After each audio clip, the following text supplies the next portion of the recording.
పుష్పతో icon star Allu Arjun range ఒక్కసారిగా మారిపోయింది.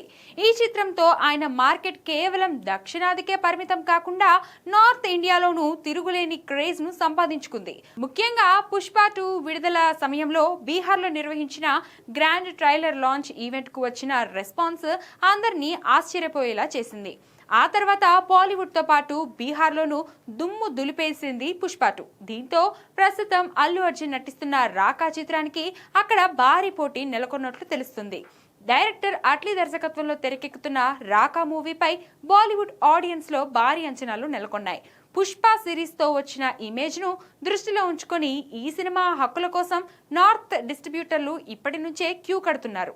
కేవలం తెలుగు రాష్ట్రాల్లోనే కాకుండా హిందీ బెల్ట్ లో ఈ సినిమా బిజినెస్ ఓ రేంజ్ లో జరుగుతుందని అంచనా వేస్తున్నారు. కానీ బీహార్ లో మాత్రం రాకా చిత్ర హక్కుల కోసం డిస్ట్రిబ్యూటర్ల మధ్య గట్టి పోటీ ఏర్పడిందట. అక్కడి ప్రముఖ పంపిణీదారులు ఈ సినిమా హక్కులను దక్కించుకోవడానికి భారీ ధర చెల్లించేందుకు సిద్ధంగా ఉన్నట్లు సమాచారం. ఇప్పటికే పలువురు డిస్ట్రిబ్యూటర్లు ఈ విషయమై చిత్ర నిర్మాతలను సంప్రదించినట్లు తెలుస్తుంది. దీంతో పుష్ప తరహాలోనే ఈ సినిమా కూడా నార్త్ ఇండియాలో భారీ వసూళ్లు సాధిస్తుందని ట్రేడ్ వర్గాలు గట్టిగా నమ్ముతున్నాయి. మరి రాకా ఎలాంటి సెన్సేషన్ క్రియేట్ చేస్తుందో చూడాలి.